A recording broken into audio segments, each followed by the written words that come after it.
Hare Krishna, Hare Krishna, Krishna Krishna, Hare Hare, Hare Rama, Hare Rama, Rama Rama, Hare Hare, Hare Krishna, Hare Krishna, Krishna Krishna, Hare Hare, Hare Rama,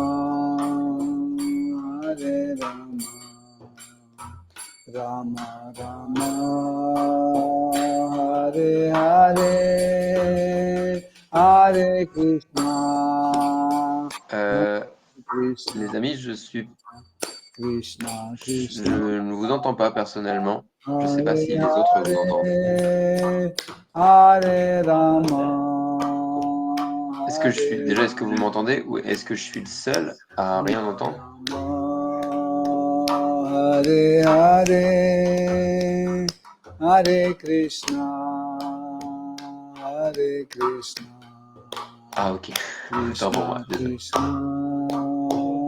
Hare Hare, Hare Rama, Hare Rama. Manpan. Rama Rama, Hare Hare, Hare Krishna, Hare Krishna, Krishna Krishna, Hare Hare, Hare Rama, Hare Rama, Rama Rama, Hare Hare, Hare Krishna, Hari Bol, Hare Krishna, Krishna Krishna, Hare Hare, Hare Rama, Hare Rama, Rama Rama, Hare Hare, Hare Krishna, Hare Krishna, Krishna Krishna, Hare Hare, Hare Rama, Hare Rama, Rama Rama,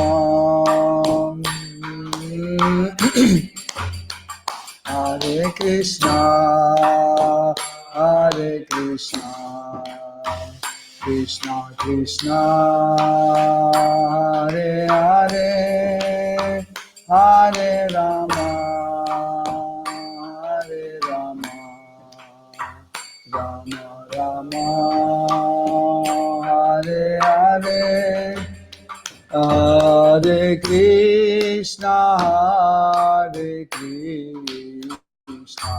Krishna Krishna, Hare Hare, Hare Rama, Hare Rama, Rama Rama, Hare Hare, Hare Krishna, Hare Krishna, Krishna Krishna, Hare Hare, Hare Rama, Hare Rama, Rama Rama, Hare Hare, Hare Krishna, Hare Krishna, Krishna Krishna, Hare Hare, Hare Rama, Hare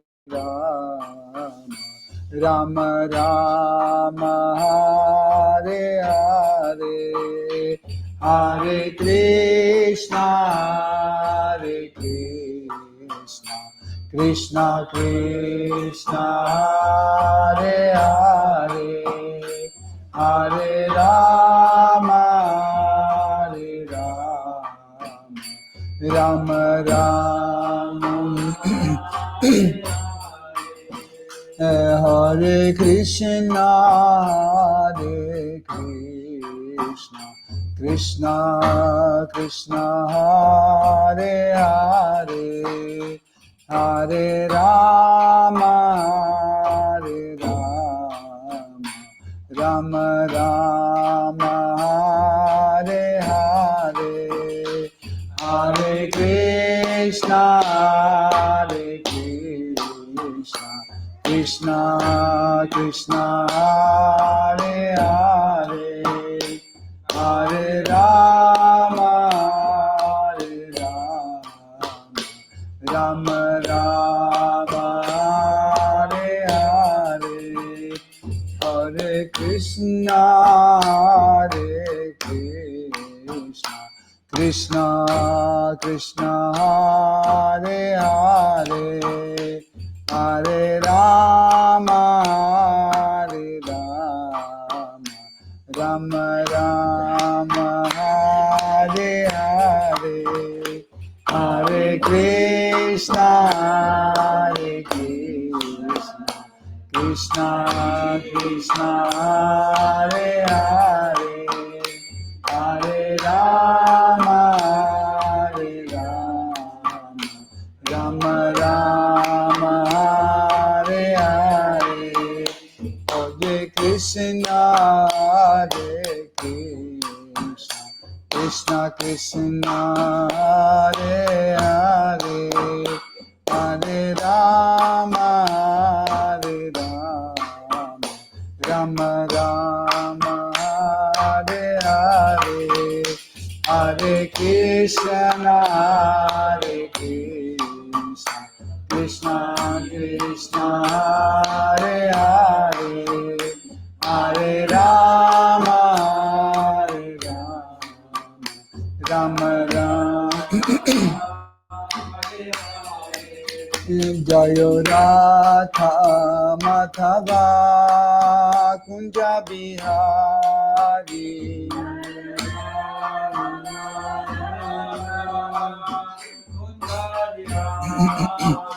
Jaya Radha Madhava Kunja Bihari,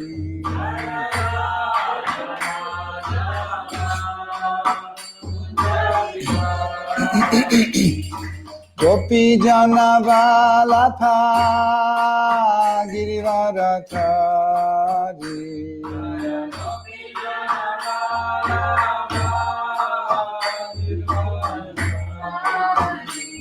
Gopi Jana Vallabha Girivaradhari,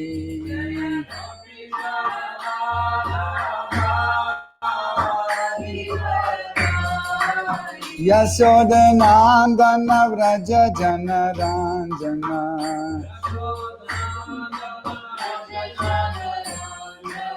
Yashodanandana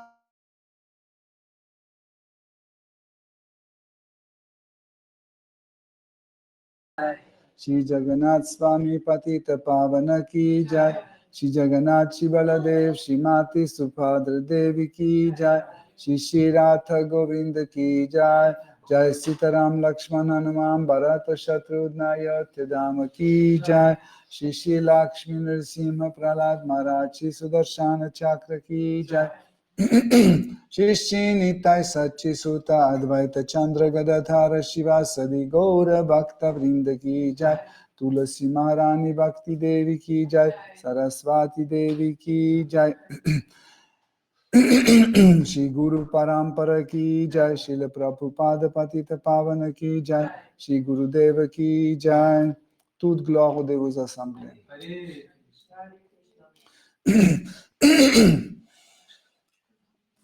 Om Ajnanati Mirandasya Jananjana Shalakaya Chakshurun Militam Yena Tasmai Shri Gurave Namaha Shri Chaitanya Manobishtam Stapitam Yena Bhutale Svayam Rupa Kadamayam Dadati Svapadantikam Vandeham Shri Guru Shri Yuta Padakamalam Shri Gurum Vaishnavam Shri Rupam Sagrajatam Sagana Raghunatham Vitam Tam Sajivam Sadvaitam Savadutam Parijana Saitam Krishna Chaitanya Devam Shri Radha Krishna Padan Sahagana Lalita Shri Vishakam Vitamscha Hey Krishna Karuna Sindhu Dina Bandhu Jagatpate Gopesha Gopika Kanta Radha Kanta Namostute Tapta Kanchana Gaurangi Radhe Vrindavaneshwari Vrishabhanu Sutte Devi Pranamami Hari Priye Vancha Kalpatarubhyascha Kripa Sindhubhya Evacha Patitanam Pavanebhyo Vaishnavebhyo Namo Namaha Nama Om Vishnu Padaya Krishna Preshtaya Bhutale Shrimate Bhakti Vedanta Swami Niti Namine Namaste Sarasvate Devi Gauravani Pracharine Nirvishesha Shunyavadi Paschatya Deshatarine Jai Shri Krishna Chaitanya Prabhu Nityananda Shri Advaita Gadadhara Shivasadi Gaura Bhakta Vrinda Hare Krishna Krishna Krishna Hare Hare Hare Rama Rama Rama Hare Hare Hare Nama Eva Kevalam Karunasteva Nasteva Nasteva Gatiranyataham Om Namo Bhagavate Vasudevaya Om Namo Bhagavate Vasudevaya. Om Namo Bhagavate Vasudevaya Om Namo Bhagavate.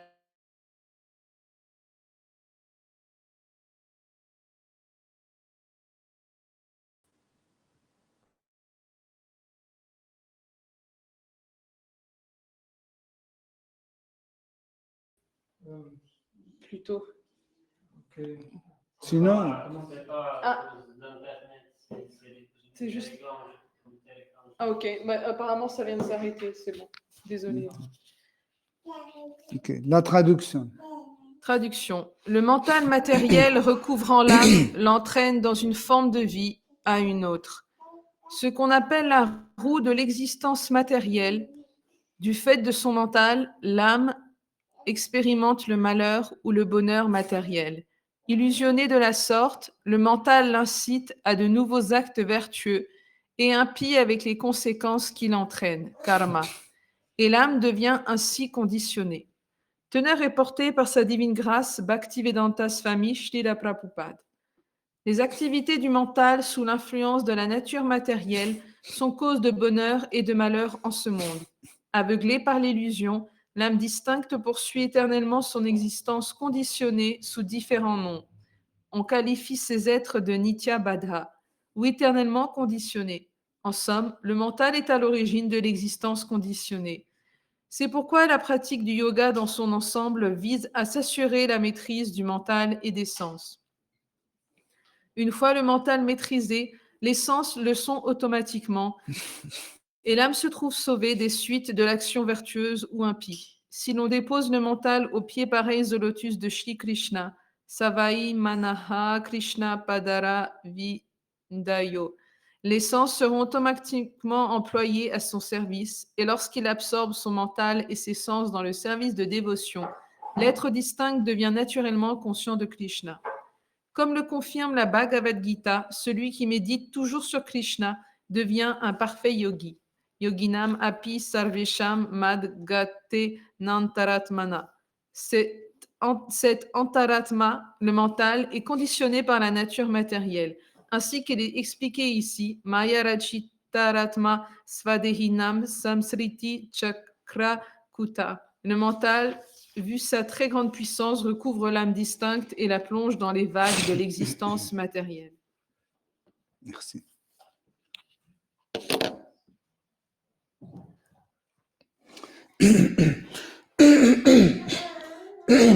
Donc, Jad Bharata continue à instruire le roi Rahugana.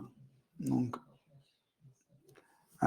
dans les versets précédents, il a fait une remarque à roi Rahugana que penser que je suis le maître, toi tu es un serviteur, ou quelqu'un est grand ou petit, âgé ou jeune, etc.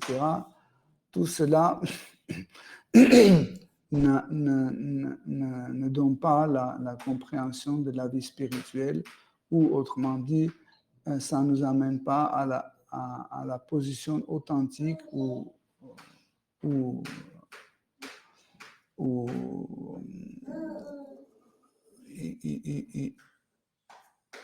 authentique de notre être, parce que notre être est différent de ce corps avec lequel nous sommes conditionnés. Ici, à la fin de ce verset, Jad Bharat, il fait une conclusion. Qu'est-ce que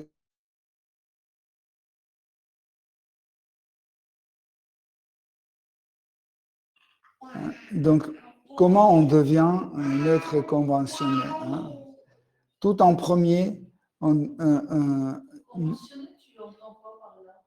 qu'est-ce que je dis? Conditionné, pardon. Excusez-moi. Être conditionné. Donc, être conditionné, donc, la première chose qui nous conditionne, c'est nos actes. Par exemple, je nage dans la piscine et je suis conditionné par cette idée de ma qualité que je peux nager. Donc, je suis un nageur.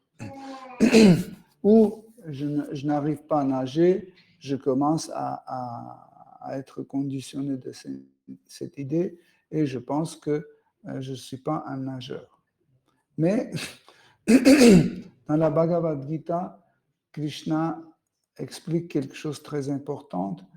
Il dit qu'il faut que nous appliquons le temps sur l'existence. Et là, quand on applique le temps comme un élément important de l'existence sur tel ou tel événement, nous voyons que, en fait, dans le temps, les choses changent. Ils ne sont pas, ils ne ressemblent plus à ce qu'on était. Par exemple, un petit enfant comme ça, donc il est déjà conditionné par un petit corps.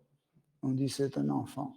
Mais si on lui applique, par exemple, 60 ans dessus, on applique, donc ce n'est plus un enfant qui a un petit corps comme ça, donc il est conditionné par un autre corps. Il dit, on ne peut pas lui dire, tu es un enfant. Il va dire, non, je suis un vieux et une vieille, donc je ne suis plus un enfant.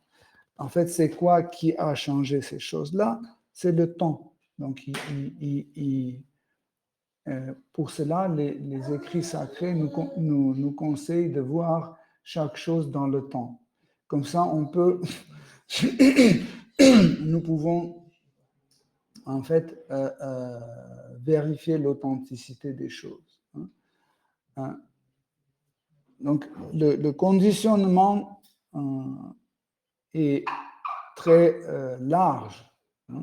Par exemple, je pense que je suis un Français.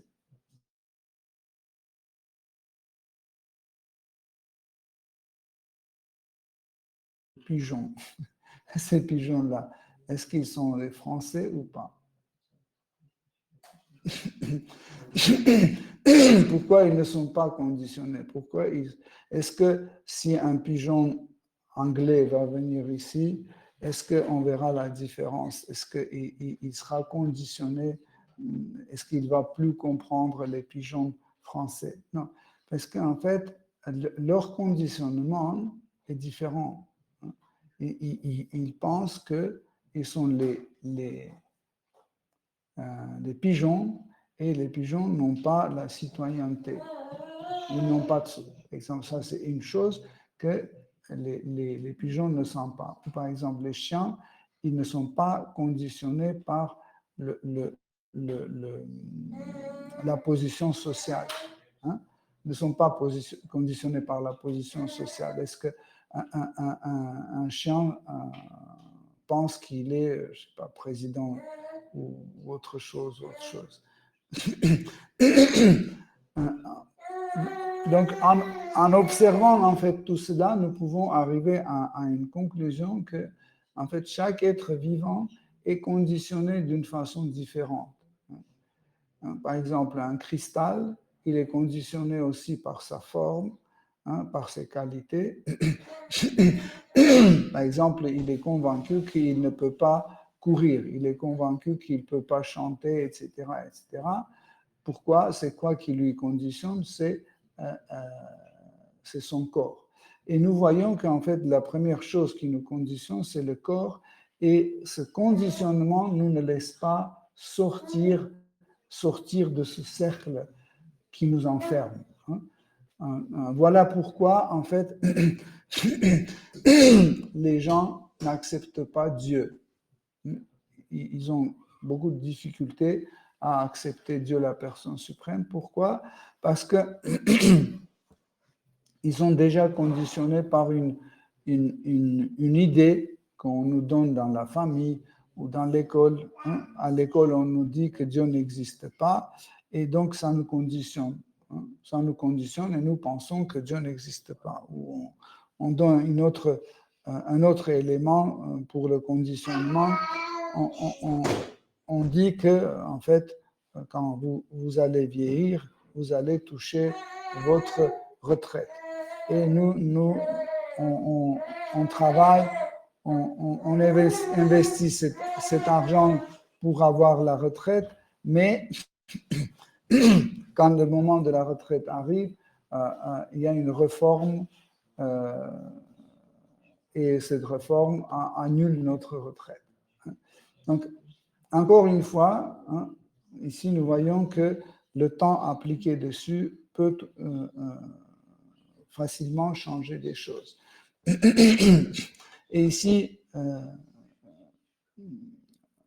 Jad Bharat explique au roi Rahugana, c'est qu'il ne faut pas s'attacher à ces conditionnements, parce que quand nous vivons selon ces conditionnements, nous créons un karma. Comment nous créons un karma? Il suffit de faire une action, nous rentrons immédiatement dans le système de karma. Par exemple, je me souviens quand j'étais petit, j'avais une boîte avec les petites billes en verre. Et quand je remplissais cette boîte jusqu'au bout, il y avait toujours un peu de place pour mettre encore une bille. Et quand j'appuyais sur cette bille, l'autre bille sortait. Tu appuies sur l'autre qui sort. Donc, cela veut dire que tous ces billes sont en communication une avec l'autre. Et s'il y a une qui agit, l'autre aussi agit. Et le système de karma est comme ça. Il suffit que je pense quelque chose ou que je fasse quelque chose. Absolument, il y a un changement dans l'univers. Ça dépend de mon acte. Par exemple, si je ne crie pas, je dis quelque chose très doucement, les gens dans la rue ne vont pas se retourner vers moi. Mais si je crie, ils vont se retourner. Ça veut dire la réaction dépend de l'action. Quelle est notre action, telle est la réaction. Et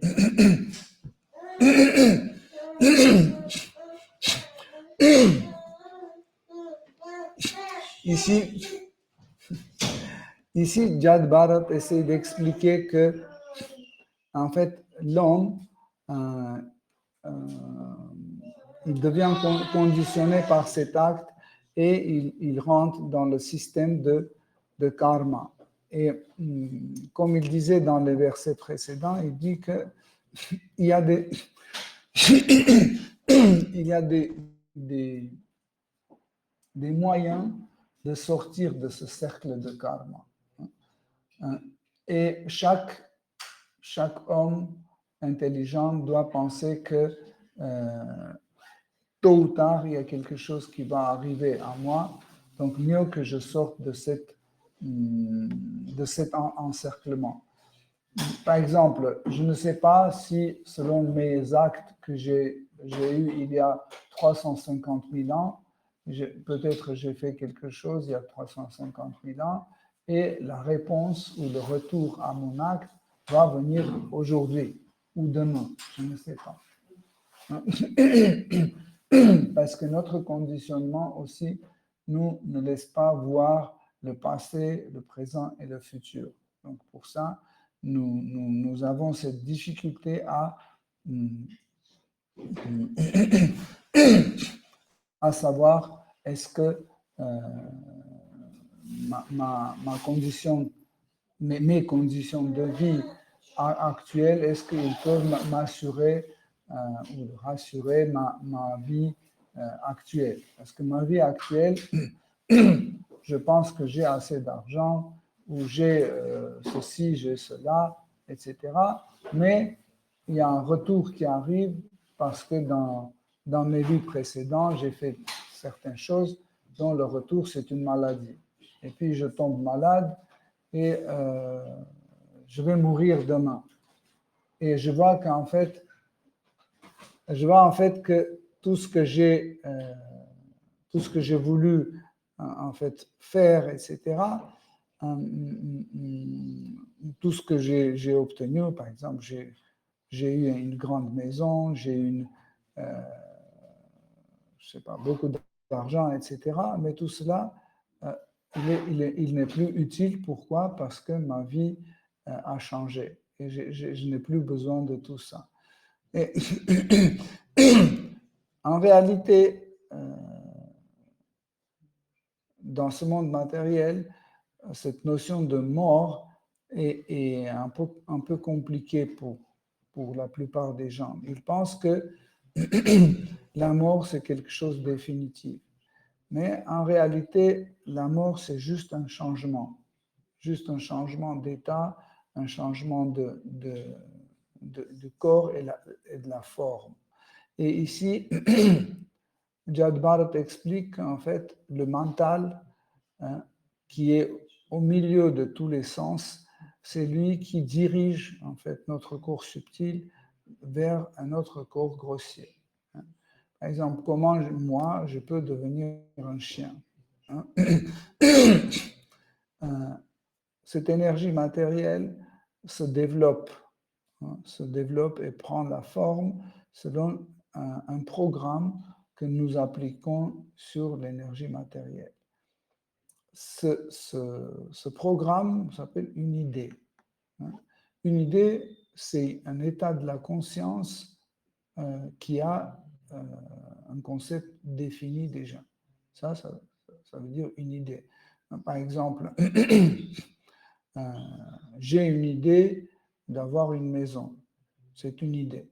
Mais pourquoi je l'appelle une idée? Parce qu'elle est déjà formée. Ça veut dire elle a pris sa forme définitive. Ça veut dire que ce sera telle maison, je peux y vivre comme ça, je ne vais pas avoir froid, je serai protégé du soleil, etc.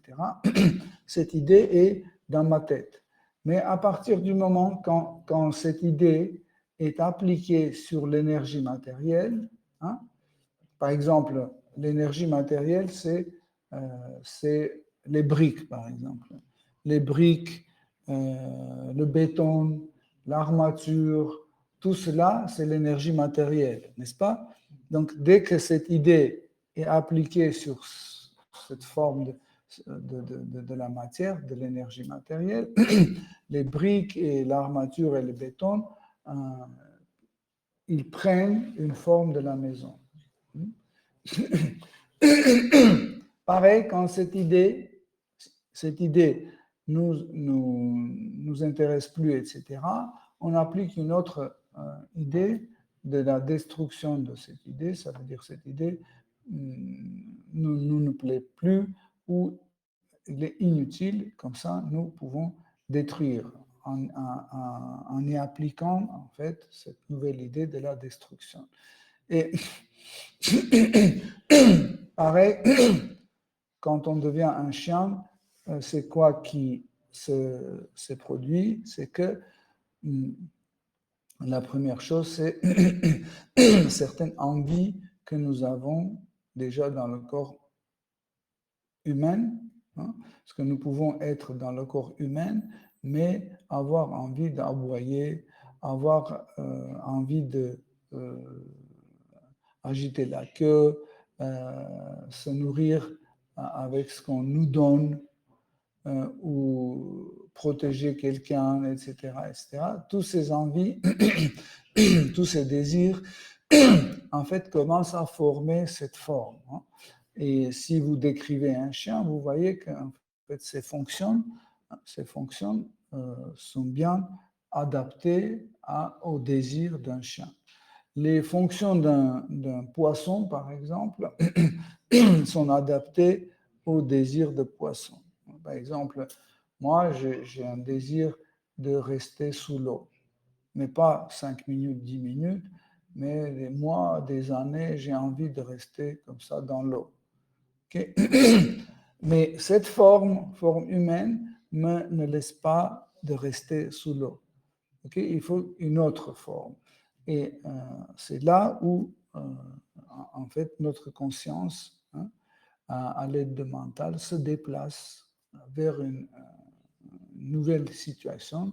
Hein, par exemple, on rentre dans le ventre d'un mère poisson, on devient une petite graine de caviar, et après on prend la forme d'un petit poisson. Okay? Et cette forme, en fait, correspond très bien à nos désirs. Hein. Être une femme, être un homme, être une fleur ou un arbre, etc. Tout cela, en fait, c'est certains désirs de gratification des sens. Hein. Vous voyez, même la forme, hein, par exemple, quand l'homme est debout, il a un certain type de plaisir. Quand l'homme est allongé, c'est une autre forme de désir. Quand on saute, on déplace notre forme de notre corps dans l'air, on n'est pas attaché à rien, on se trouve dans l'air. Là, on a un autre plaisir. Hein, quand des gens sautent avec la parachute, etc., c'est juste pour revivre cet instant de ne plus être attaché à rien du tout. Et quand notre vie s'achève, quand on arrive à la fin de notre vie, tous nos désirs qui n'étaient pas réalisés, qui sont restés sous la forme juste de désir, Krishna met en attente, hein, pour qu'on reçoive un corps qui correspond à nos désirs. C'est comme ça, ce cercle s'appelle cercle de samsara. Donc, on tombe dedans et tous nos désirs, un par un, petit à petit, se réalisent. Hein? Par exemple, j'ai envie de je sais pas, boire le sang d'un homme, je nais comme un moustique et je commence à sucer le sang de quelqu'un. C'est un plaisir. Hein? Si ce n'était pas un plaisir, les moustiques ne feraient pas ça. Donc, ou par exemple, faire ça aussi, c'est un plaisir. Hein? Les scientifiques modernes, ils pensent que tout ce que les animaux ou les insectes ou les plantes font, ça c'est juste fonctionnel et il n'y a pas il y a rien d'autre. C'est juste un instinct un instinct est juste un type de fonctionnement. Mais en réalité, ce n'est pas comme ça, parce que chaque être vivant, même les stalactites, qui sont des êtres vivants, ils ont leur désir. Par exemple, quand les stalactites commencent à goûter, c'est une fonction de stalactites, mais qui sont liées au désir de pleurer, par exemple. Ils commencent à et ça goûte et il manifeste ce désir de pleurer. Donc, dans ces paroles, Jad Bharat essaie de faire comprendre au roi Rahugana que beaucoup de choses dépendent de notre façon de voir des choses. Ne pensez pas qu'il s'agit juste de sensibilité d'un individu. Ce n'est pas que ça. Il y a autre chose aussi important, c'est que comment on voit les concepts existentiels. Par exemple, si je pense que les êtres vivants, ils meurent et c'est définitif, ce n'est plus réversible, la mort n'est plus réversible, ça veut dire on va disparaître. Okay? Je commence à voir la vie autrement. Je pense que voilà, c'est pas la peine que je commence cette chose-là parce que bientôt je vais mourir, donc laisse tomber. Ou par exemple, je dis ok, je vais faire un crime, le temps qu'ils vont m'attraper, je serai déjà mort, etc. Donc après, je n'existerai plus, etc. Mais les actes et les pensées d'un être vivant changent selon ce concept existentiel. Par exemple, si je sais que la vie est éternelle, si je sais que la vie est éternelle, je peux commencer quelque chose qui dure éternellement. Par exemple, la conscience de Krishna ou Bhakti, la dévotion, c'est quelque chose qui peut durer éternellement. Donc, je peux commencer le processus de Bhakti. Pourquoi? Parce que tout en premier, je sais que je suis éternel. Je sais que je ne vais pas mourir, donc je vais vivre éternellement. Donc, je peux commencer un processus qui dure éternellement. Deuxième chose, l'objet de mon adoration est éternel aussi. Donc, si l'objet de mon adoration est aussi infini, donc ça me donne une idée que je peux faire cette adoration d'une façon éternelle. Parce que si l'objet de mon adoration n'est pas éternel, par exemple, c'est Michael Jackson. Et mon objet d'adoration, je l'adore, et un jour, il quitte son corps, il est mort. C'est fini. Je ne peux plus continuer mon adoration. Même si je continue mon adoration avec les photographies, avec ses chansons, etc., donc il ne va plus écrire une nouvelle chanson. Il ne va pas rechanter une nouvelle chanson, ou il ne va pas de nouveau remettre sur la scène, et certaines choses vont être effacées. Okay? Donc, comme ça, je vais le laisser et je vais chercher un autre l'objet d'adoration. Mais parce que je sais que je suis éternel, parce que je sais que la vie est éternelle, ça me permet de m'engager dans les choses qui durent éternellement. Par exemple, les gens font une faute grave parce qu'ils s'attachent à beaucoup de choses qui ne sont pas éternelles et quand il perd cette chose, il tombe dans la dépression, par exemple. Et, et cette dépression commence à durer. Ils ne savent pas comment sortir de cette dépression. Mais juste l'idée que parce que cette dépression est liée à ce corps qui est temporaire, parce que cette dépression est liée avec le monde qui m'entoure, qui est temporaire aussi. Donc, cette dépression elle-même, elle est temporaire. Donc ça ne veut pas durer éternellement. Hein. Ne pensez pas que la dépression passe d'une vie à l'autre, d'une vie à l'autre. Non. Donc, quand on est né, hein, on n'est pas né avec une dépression. Pourquoi? Parce que on n'est pas encore attaché à ce monde. Hein, parce que c'est des attachements, en fait, qui nous amènent à l'état de dépression. Ne pensez pas que, en fait, la conscience de Krishna, c'est juste une croyance. Ce n'est pas juste une croyance, c'est aussi une façon de vivre et c'est une façon de comprendre les choses. Ce corps que nous avons reçu, en réalité, ce corps est destiné pour une expérimentation. Donc, il nous est offert pour qu'on puisse expérimenter avec ce corps.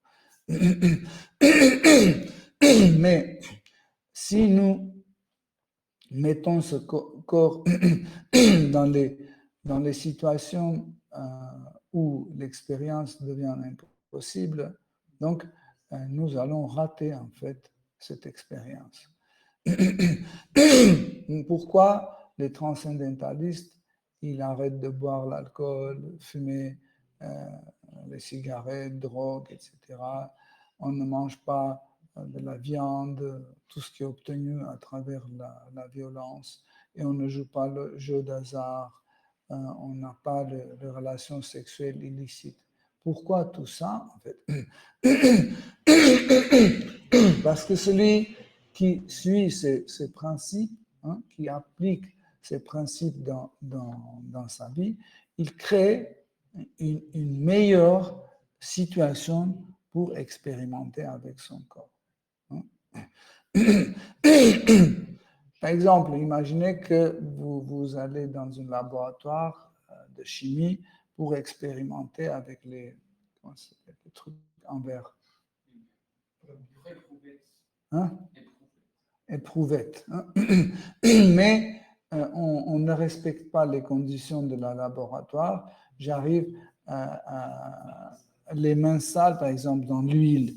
Et quand je prends ces objets, ils tombent et ça se mélange et ça tombe sur moi. Je commence à avoir des brûlures, etc. Donc, c'est pour ça que quand on va dans un laboratoire, on accepte ces conditions, hein, d'expérience, on met le costume, etc.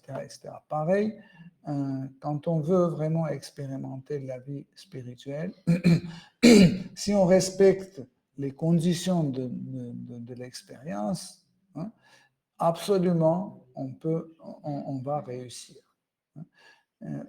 Ne pensez pas qu'il y a des êtres vivants, hein, des âmes, qui sont privés de cette possibilité de réussir leurs expériences.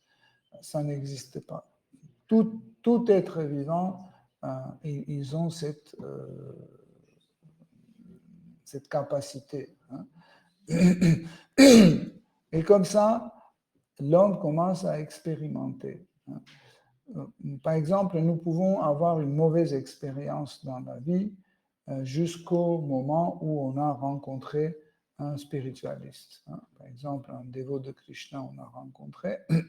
Et il y a une question, qu'est-ce que nous pouvons faire ou est-ce qu'on doit jeter notre expérience que nous avons eue jusqu'alors?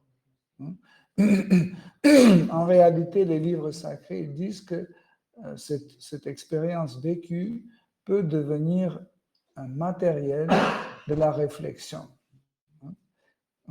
si on applique la logique sur notre propre passé, si on analyse notre propre passé, mais avec une tête froide et le cœur chaud, qu'est-ce que ça veut dire, tête froide et le cœur chaud? C'est que le cœur chaud, c'est qu'on veut absolument connaître la vérité.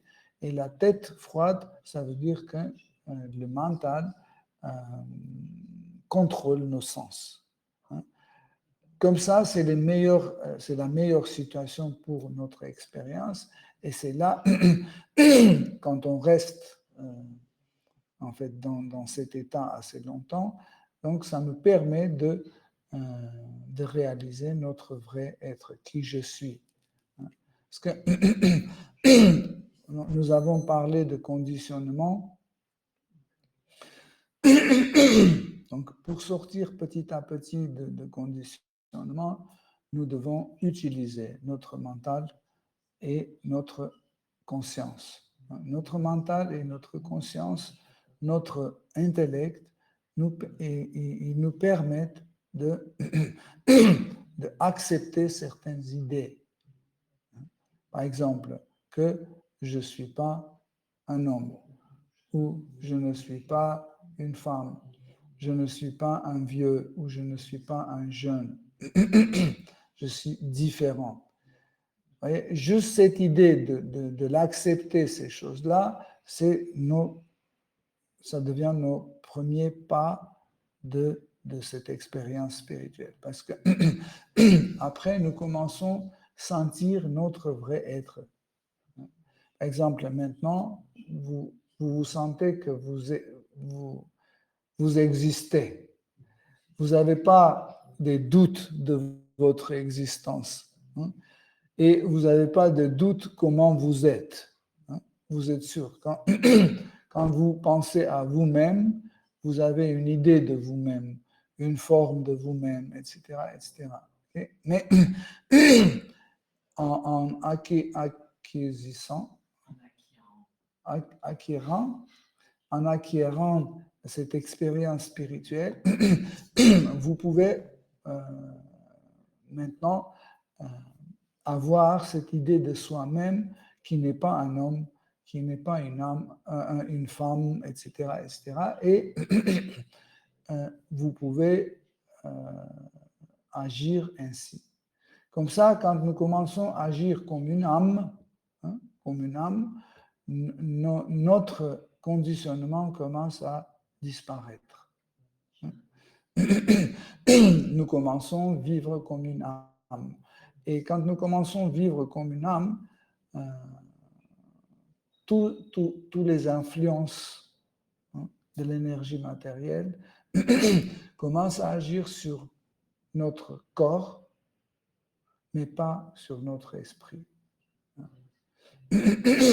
Quand nous parlons de nirguna, ça veut dire celui qui est au-delà de la passion, au-delà de l'ignorance et de la vertu. Ça ne veut pas dire qu'il ne distingue pas ce qui est la vertu ou ce qui est l'ignorance, etc. C'est qu'il fait cette distinction, il les connaît, mais il voit qu'au final, tous les trois, avec tout ce qui est créé par ces trois-là, ne sont pas éternels et c'est passable.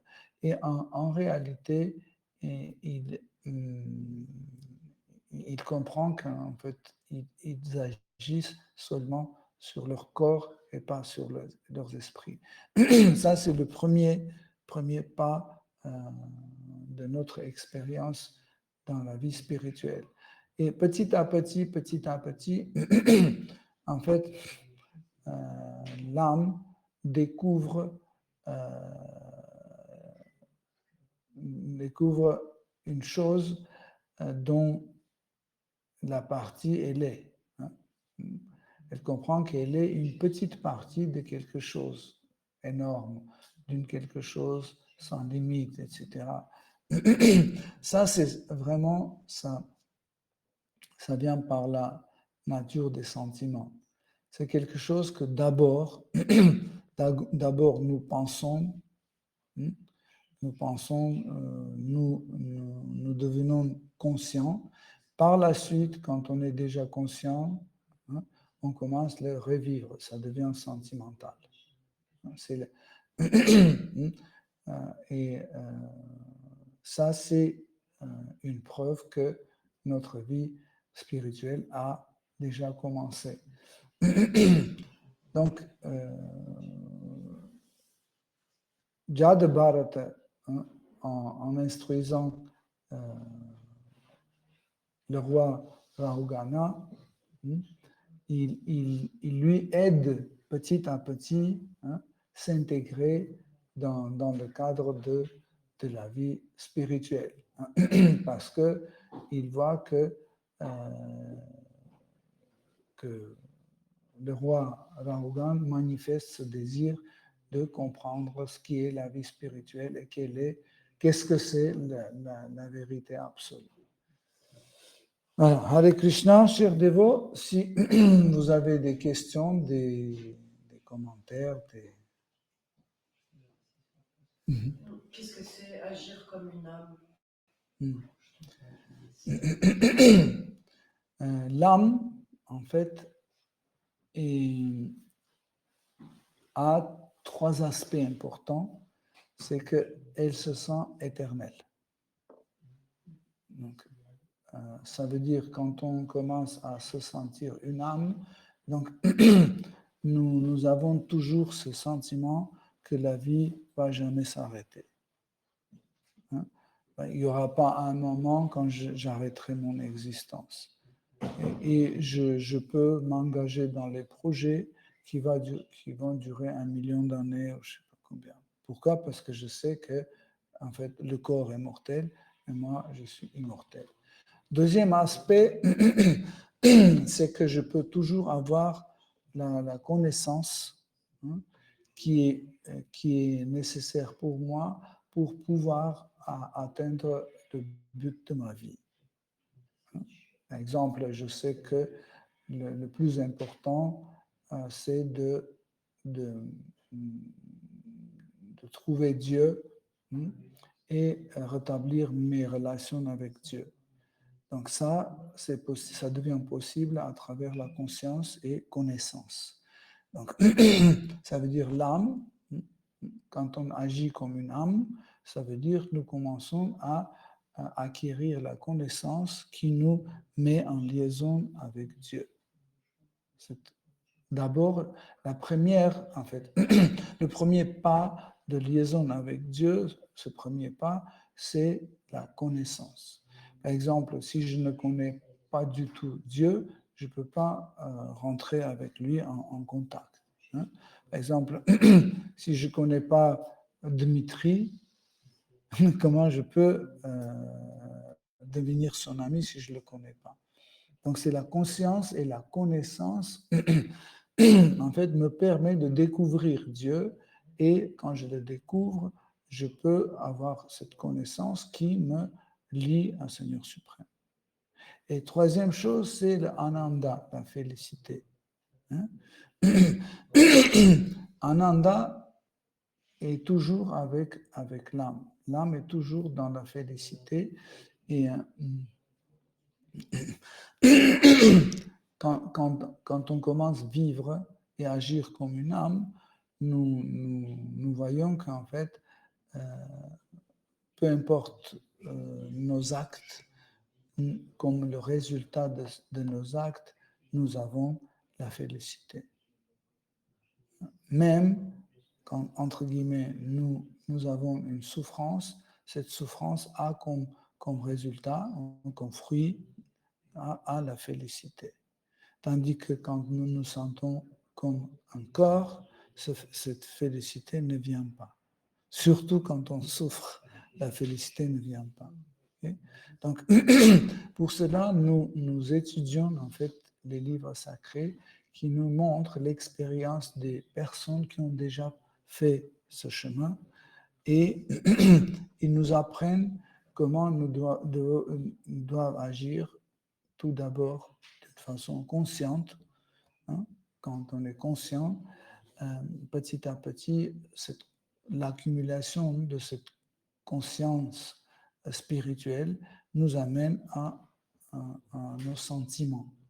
Donc, on commence à devenir, en fait, la première liaison avec Dieu, comme on a dit, c'est conscient. Deuxième liaison, c'est sentimental. Quand on a nos sens qui commencent à être attachés à lui. Et après, notre attachement reste comme un fruit, en fait, où on a dit la félicité. Et cette félicité, en fait, c'est une preuve que nous agissons ou nous vivons comme une âme. Merci. Et quel genre de projet? Que nous pouvons nous engager. Oui. Des exemples. Par exemple, nous pouvons nous engager dans un processus de connaître la vie du Seigneur suprême. Parce qu'il est éternel, donc sa vie est éternelle. Par exemple, si nous prenons la vie d'un homme qui a duré 70 ans, tout ce qu'il a fait pendant 70 ans. On peut étudier ça pendant, je sais pas, 2 ans et le livre sera fini. D'accord? Donc, même si je ne sais pas que je suis une âme, que ce projet est court, je vais m'engager. Mais, par exemple, un projet comme connaître Dieu, c'est un projet qui est très volumineux et éternel. Donc, je peux m'engager sans problème parce que je sais que je suis immortel en réalité. Donc, je vis d'une façon éternelle. Donc, je peux m'engager dans ce projet de connaître le Seigneur suprême. En plus, cette perception des choses m'aide à devenir patient, par exemple. Parce que si je pense que je suis mortel, je suis pressé. Je dis, allez, vite, vite, parce qu'il me reste, je ne sais pas, 10 ans maximum, etc. Mais là, je suis tranquille, je dis, ok, ça continue, donc demain, je vais mourir, je vais continuer à connaître Dieu encore une vie, et d'une façon éternelle, je vais continuer. C'est pour ça que la connaissance est très, très importante dans la pratique d'un spiritualiste, est très important parce que si on ne connaît pas, en fait, nous ne pouvons pas former notre but. Parce que imaginez que on se lève le matin et on a perdu la mémoire. Vivre devient impossible. Parce que pour faire quelque chose, il faut que j'ai une perception de moi. Par exemple, je me lève le matin, je sais que je travaille comme un conducteur de métro, je cours, je m'assois dans le métro, et je commence à conduire le métro. Mais ce conducteur de métro, il se lève le matin et il a perdu la mémoire. Quoi faire? Il ne sait pas. Parce qu'il n'a aucune identification pour faire quelque chose. Okay? Donc, mais qu'est-ce que c'est la mémoire? La mémoire, c'est une information, c'est une connaissance. Donc, dans la pratique spirituelle, nous sommes en train de changer ce qui est écrit dans notre intellect. Nous commençons à changer certaines choses et donner un accord à notre mental pour qu'il cherche notre vraie identité. Okay? Comme ça, nous pouvons en fait agir d'une façon qui va nous amener au but de notre vie. Parce que sans but de notre vie, nous ne pouvons pas vivre. Des fois, on a des petits buts comme ça. Par exemple, j'ai envie d'avoir une glace bien fraîche. C'est fini. Tu as mangé, c'est fini. Donc, ce n'est pas un but que tu vas atteindre, je ne sais pas quand. Mais en fait, trouver Seigneur suprême, c'est notre but définitif. Hein? Et parce que Seigneur est éternel, sans limite aussi, nous pouvons le commencer à connaître et connaître d'une façon éternelle. Et en fait, cette connaissance va nous amener la félicité. Hein? Parce qu'en réalité, tout le monde veut cet état de félicité. C'est pour ça que nous achetons des beaux vêtements, c'est pour ça qu'on mange des choses délicieuses, c'est pour ça qu'on va au musée, au cinéma, etc., pour avoir goûté un peu de cette félicité. Mais le problème, c'est que quand les désirs et les moyens ne correspondent pas, hein, quand ça ne correspond pas, nous commençons à souffrir. À la place d'avoir la félicité, on a la souffrance. Okay? Mais quand nous commençons à vivre comme une âme, en fait, la félicité vient, hein, sans condition. Donc la félicité ne dépend pas des conditions extérieures. Je suis malade ou pas malade, je suis dans la félicité. J'ai de l'argent ou j'ai pas d'argent, je suis dans la félicité. Vous voyez? Parce que c'est l'état de l'âme, c'est notre véritable nature qui se manifeste.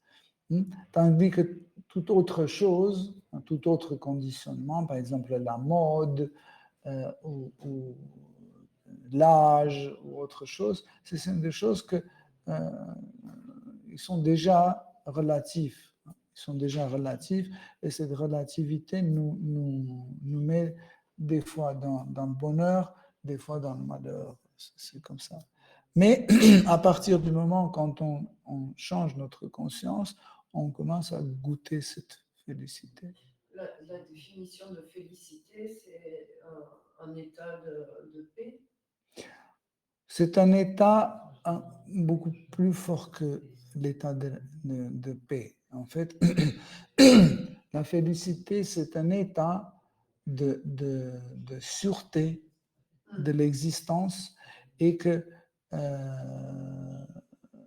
cet état de félicité ne va jamais diminuer, ne va jamais disparaître.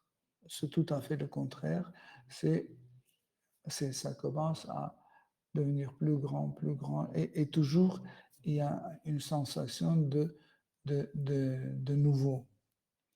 C'est qu'elle n'est pas celle que j'avais hier. Cette félicité d'aujourd'hui n'est pas, elle est plus forte que ce que j'avais hier. Et demain, ce sera encore plus fort et encore plus fort. Okay? Des fois, les gens appellent ça comme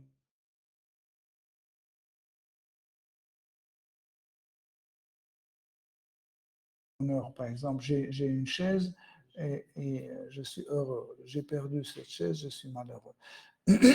Tandis que dans l'état de la félicité, en fait, la présence et l'absence peut avoir le même résultat. Par exemple, la présence de Krishna et l'absence de Krishna donnent la félicité. Vous voyez?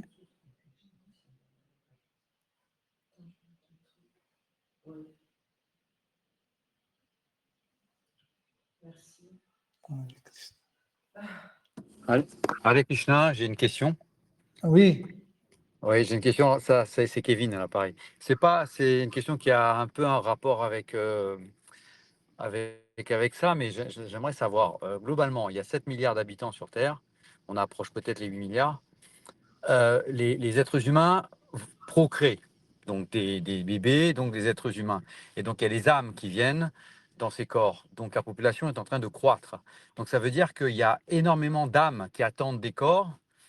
Parce qu'il y a des gens qui meurent, mais il y a moins de morts que de naissances. C'est pour ça que la population croît. Mais comment ça se passe? Est-ce qu'il y en a qui sont en attente de corps pour venir? Ou si jamais les âmes ne veulent plus redescendre sur Terre, qu'est-ce qui se passe si on continue à procréer comme ça? Merci. Donc,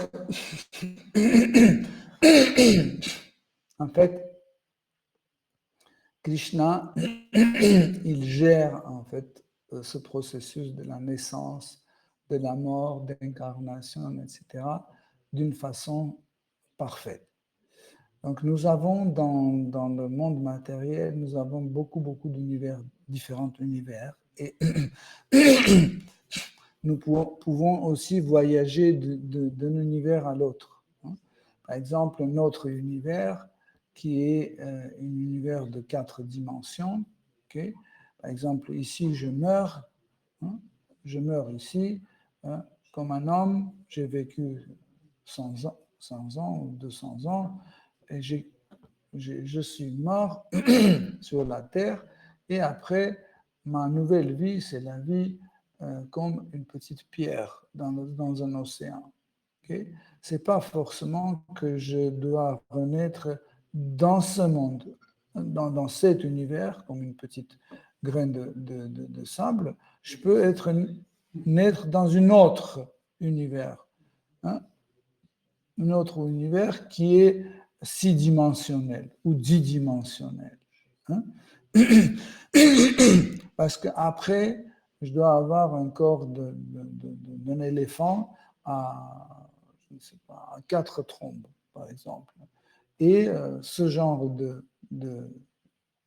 d'éléphants, ils vivent dans un univers à côté. Ce n'est pas un autre univers, mais c'est une autre. Donc, je peux donc renaître dans un autre univers. Et penser que, en fait, il y a une queue, que les hommes font une queue en attente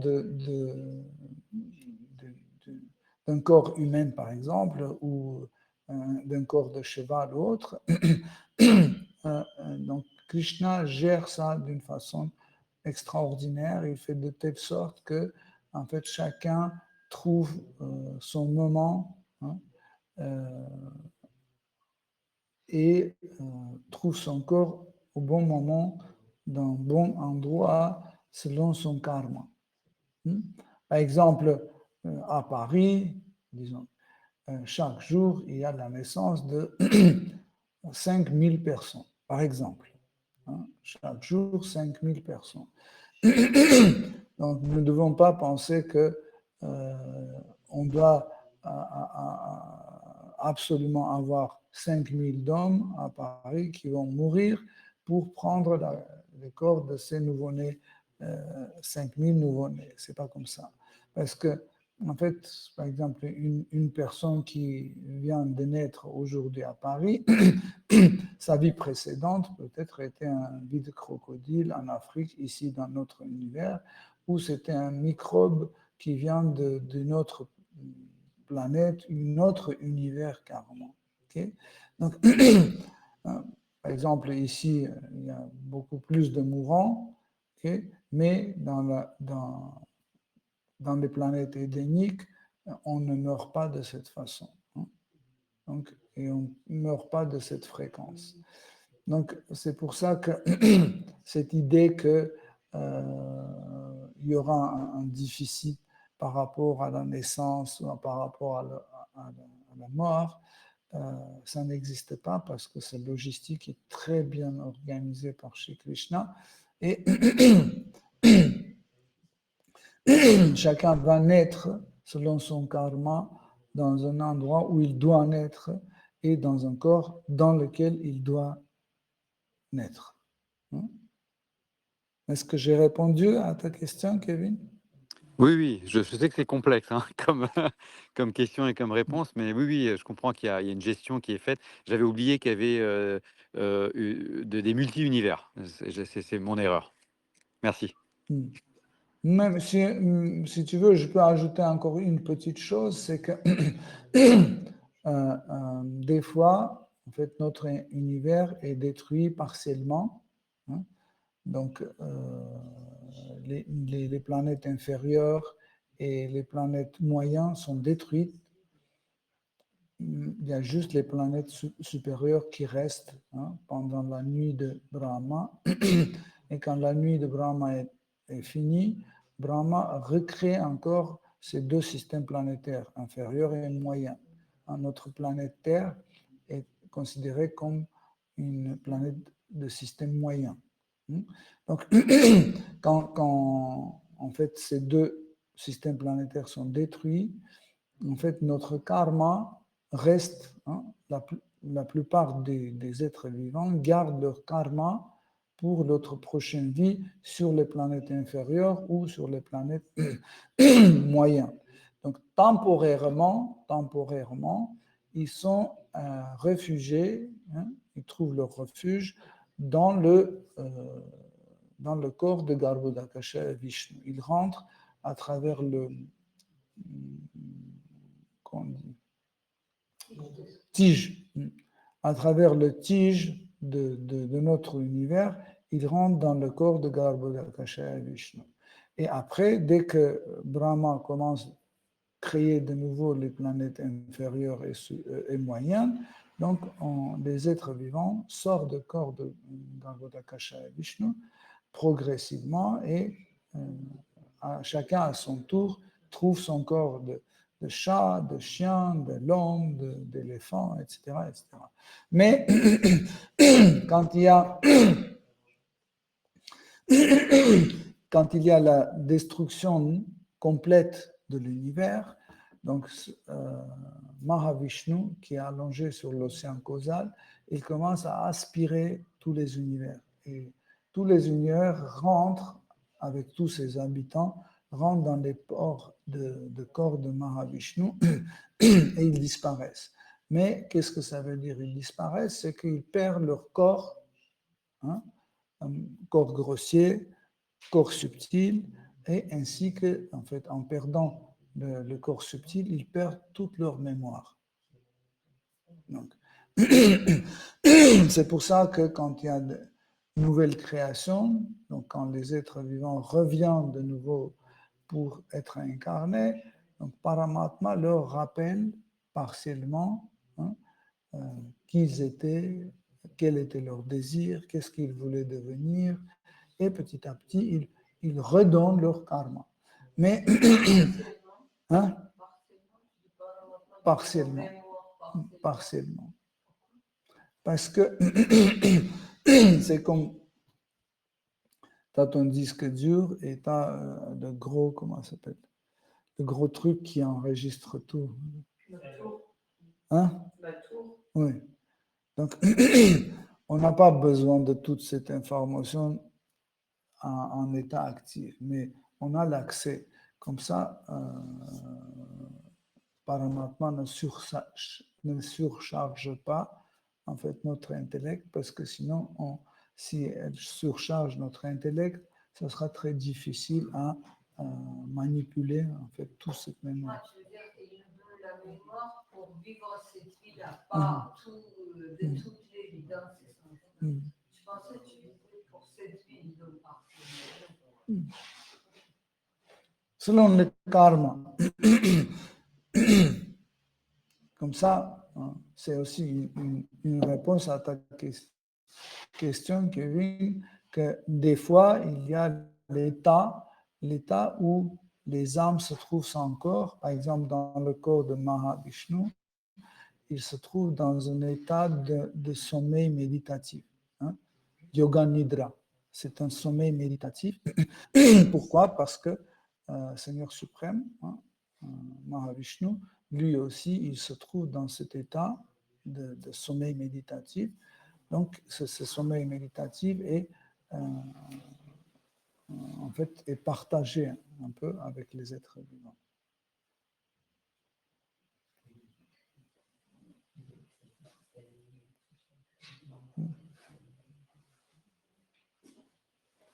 Ok, s'il n'y a plus de questions, Hare Krishna, merci beaucoup pour vos questions, votre écoute.